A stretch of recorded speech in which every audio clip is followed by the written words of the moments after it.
Hi everybody, Eric Dorward here with the Spartan Rocketry Club for part 2 of our Estes Antar build. So in the meantime, since the last video, the glue has dried on the pieces that I've constructed here. One last thing we need to do with them before we can put them aside is to round the lead edges. Now, the instructions don't tell us to round the trailing edges, which I frequently do. So at this point, I've only just rounded the leading edges. Some of these were a little difficult, mainly because my block isn't as long as the leading edges. So that meant that if I was sanding this way, I was missing the front edge. And that made for some inconsistent sanding. And also, this little piece sticking out made it difficult to sand right in there. However, I managed to do it. There's one last piece that needs to be sanded. That's this guy right here. So just as a reminder, the easiest way to do it is to just roll the sanding block over the edge that you want to round, and then repeat on the other side.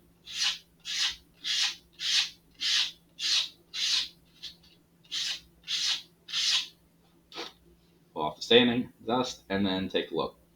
I didn't round this particularly effectively, so I need to do a little bit of maintenance work. And some of this was particularly soft balsa, I thought. So little pieces, like threads of it, got kicked up on a few of these. So those needed to be removed. And to do that, I just kind of run the sanding block over the edge like so. Oops. So the front end of it looks pretty good. The back end of it is a little misshapen and needs a couple swipes on this side. And you can see I've got a little bit of this thready business going on there. So we'll just get rid of that. And the problem with this one, and with a bunch of them, is that the middle didn't get sanded particularly well.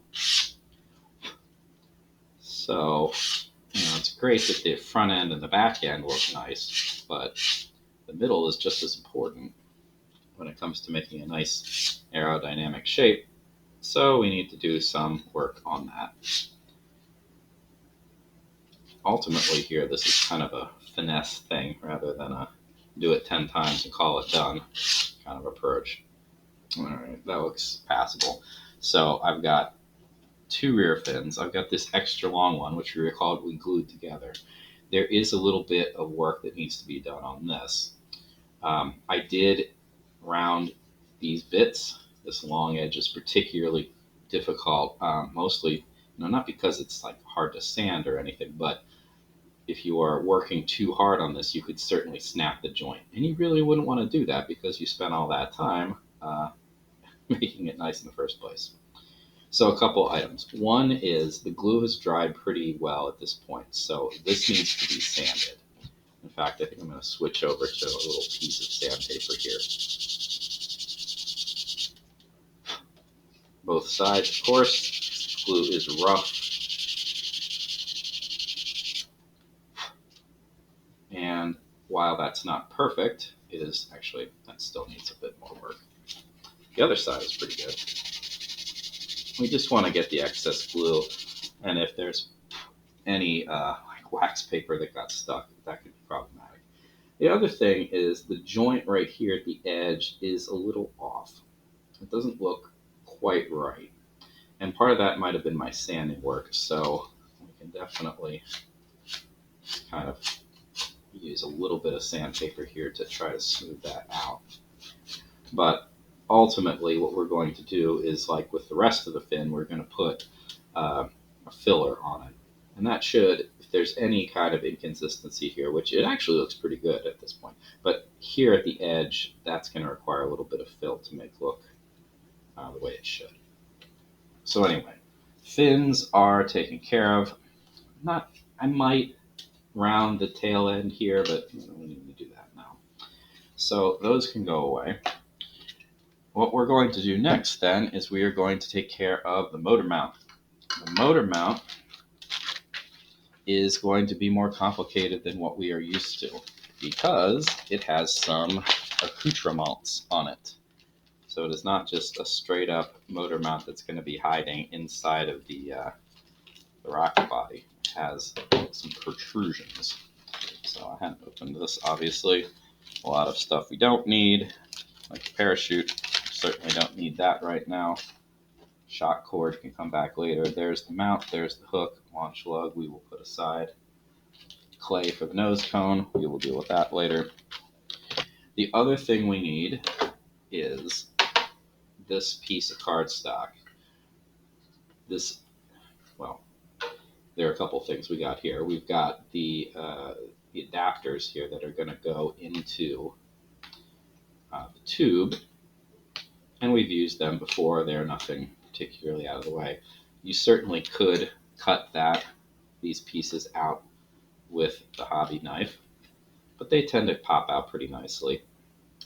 These other little things are the little doodads that are going to go onto the end of the rocket, end of the motor mount, sticking out to make it look all fancy. These, I'm happy so far with the way they're punching out, but you have to be quite careful to not warp the cardstock when you're punching them out, because then your finished product would be all twisted, and we don't want that. So these are coming out pretty nicely. Great. And there's the engine block stuck in there. There we go. Just got lost in shipping. All right, so these little pieces here are going to have to come out as well, and I will try to just punch them out with my fingernail, and that's not really doing the trick. So we definitely do need the hobby knife here.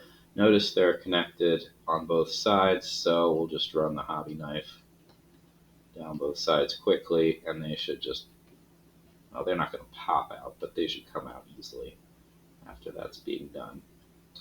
And if you had a particularly strong fingernail, you might be able to just poke it through, but we've got a knife, so we'll use it.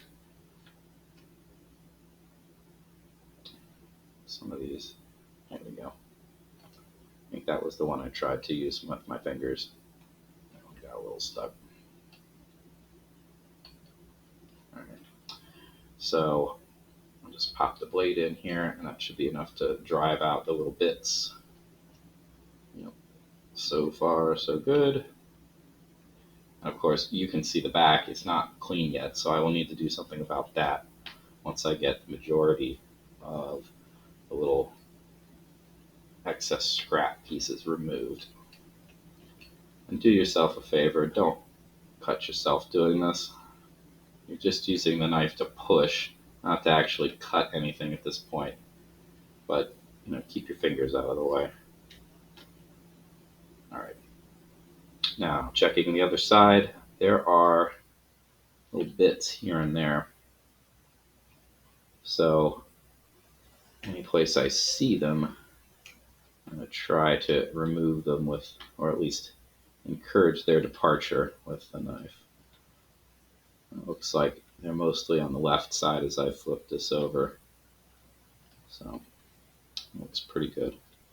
I suspect that when we put these little pieces in, that will go a long way toward removing whatever little bits of scrap are left.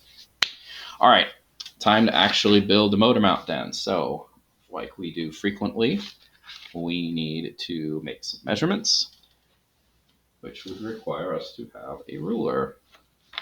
And there's the ruler. It's hidden underneath the wax paper. Okay, so my usual approach here is stick your finger into the motor mount, and then we need marks at 3/8 of an inch. So that's here.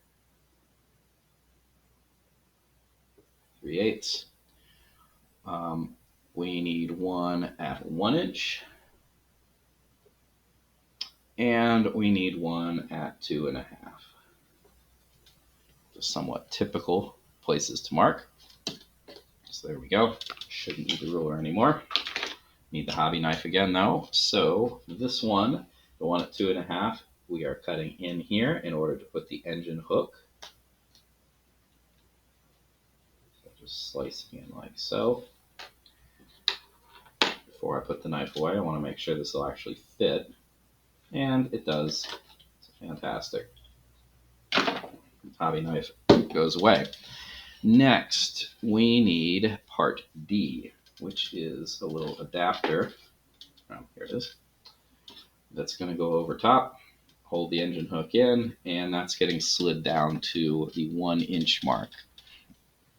While we're at it, since we're going to be gluing, the engine block needs to go in as well. So I'm just going to do both of these gluings at the same time. So a little bit of glue inside the tube at the very edge, and that's for the engine block. And then a bit of glue around the 1-inch mark. Not actually at the 1-inch mark though, because that's just where this little piece is going to stop. So I'm going to slide that down to the 1-inch mark. There we go. Clean up my gluey mess. Okay, and then the engine block goes in like so. Push it down to make sure that it's where it ought to be. There's a little bit of space between it and the hook, but it doesn't really matter. The hook does a pretty decent job, but as we've seen with that Big Bertha build, it is not adequate by itself, so we do want an engine block as well. All right, so that's a good first step. Next, we need to put these adapters on. Now, this one is going to go right at the end, and this one is going to go at our 3/8 inch mark. So I'm going to put this one on and slide it past where it ought to be. Same deal with this one. And then I'm going to put the glue right at the edge, the far edge.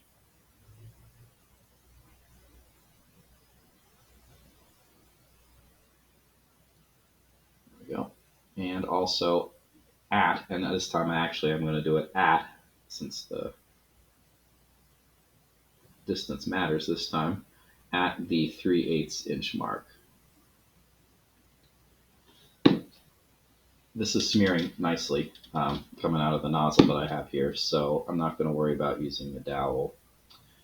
What I am going to do is I'm going to just push down. There we go. And that made a gluey mess, of course, but that's okay. It's also made a bit of a gluey mess on the edge of the adapter here, but don't really care. I do want to clean that up before I make a big mess though. And then I'm going to slide carefully, so I'm not bumping the back work that I already did.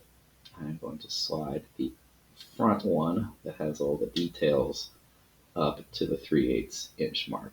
Now, important to check here is that it is actually perpendicular to the ground. It is not here at all, as I can see. And I want the ring part to be it's basically sticking straight up and down for your perspective. I don't want it crooked. I want it as straight as possible. This one's easy because I just used the ground. This one is not as easy, but it doesn't need to be perfect. It just needs to be basically perpendicular. What I do want to do, though, because it probably matters, is double check my measurement here. And as you can see, I'm actually closer to 1/4 of an inch, so I'm going to slide this back a little bit. So I think what happened there was part of the ring was at the right distance, and the other part wasn't, and I slid it the wrong direction. That's an easy fix. So that's almost there. Ooh, a little more. And yeah, I mean, I'm removing some of the glue. I'm leaving it where it doesn't belong at this point. But I'm going to put a fillet on this before things are all said and done. And that is the right distance. Okay, so now that that is taken care of, the instructions say to let this dry. I think what I'm going to do, though, is just kind of power through. These little bits are going to go, in like this. So you can see that this is actually, there is some validity in saying let it dry, because if I'm going to have to push this into the hole, I don't want to be readjusting the engine block, the adapter. So maybe that is actually a decent place to take a break here. And yeah, we'll let it dry. I guess the last thing we could do is, since we have it out, we have the weight, these pieces of clay here. So let's take care of that. Just kind of it's nice to not have excess pieces of stuff floating around. So here's the nose cone. Because this has fins that are forward, not right at the back of the rocket, we actually need to add some weight to the nose. The goal here is that we want the center of gravity, that would be the balance point, to be ahead of, and I'm probably shaking the table doing this, to be ahead of the center of pressure. And if you just have fins at the back of a rocket, that's not really a problem. But if you have forward fins or fins like this that are supposed to be wings that are like mid-mounted, the center of gravity is probably not in the right place. The easiest way to fix that, if you don't want to move the fins, is to add weight to the nose. Now, of course, the drawback to this is if you make the rocket heavier, it's not going to fly as high. But this kit is not going to be a high flyer. That's not really the point. It's supposed to look cool. So in any event, we're going to add a little bit of weight in the form of some clay. So I have taken the blocks, and as you've noticed, I've just made them into a snake, preschool style, and they're going to go in there. Fortunately, the hole on the back of this is really big. So in they go. This is actually a pretty long nose cone, so I'm going to need a dowel. I'm not sure, that's not going to be long enough. Fortunately, I have a lot of balsa scrap just kind of kicking around. So all I'm going to do is take my stick here and use it to push the clay down into the nose cone as far as it will go. The nice thing about the clay is that it's a little tacky. It's not very, but you don't need to glue this in because I don't know. I mean, the clay is just sticky enough so that if we get it in the right place, it should just kind of stick in there regardless of what we do to it after the fact. I'm going to look in here and oh boy, yeah. So I have a huge part of the worm that's just not pushed down at all. So yeah. You do want to get this in the nose cone as deep as possible. Partially, sorry, this is a little distracting, trying to look down the nose cone while I'm sticking a stick down it as well. I'm really trying not to poke myself in the eye here. Anyway, the value of putting the weight in the nose cone is to move the center of gravity. Well, you want to move it as far as possible, so it needs to be rammed into the nose as far up the nose as you can muster. And I can actually see it. I doubt it that you could see it, but from my perspective, because the light's over here, I can see a shadow on the nose cone of where the clay is. It's just darker looking. And that actually kind of helps, at least on the edges. But I still do need to look down the middle to make sure that the central part of the clay doesn't stick up crazily. So let's see. Yeah, you can see it down in there. That's pretty good. We'll call that good enough. So at this point, this really needs to dry before I mess with it any further with these little doodads. I think I'm also going to run the blade through these slots again just to clear them up in case I got any glue in there or whatnot. And I think I'm actually going to also take those little burrs off. But you don't need to watch me do that. I'm just going to kind of run the blade along and make sure that I get these things as cleaned up as possible. Probably take this one off as well. Okay. So you don't need to watch that. At this point, we will wrap it up for now. Next time, we will do the end work on the motor mount and probably attach some fins. So I will see you then. Thanks for watching.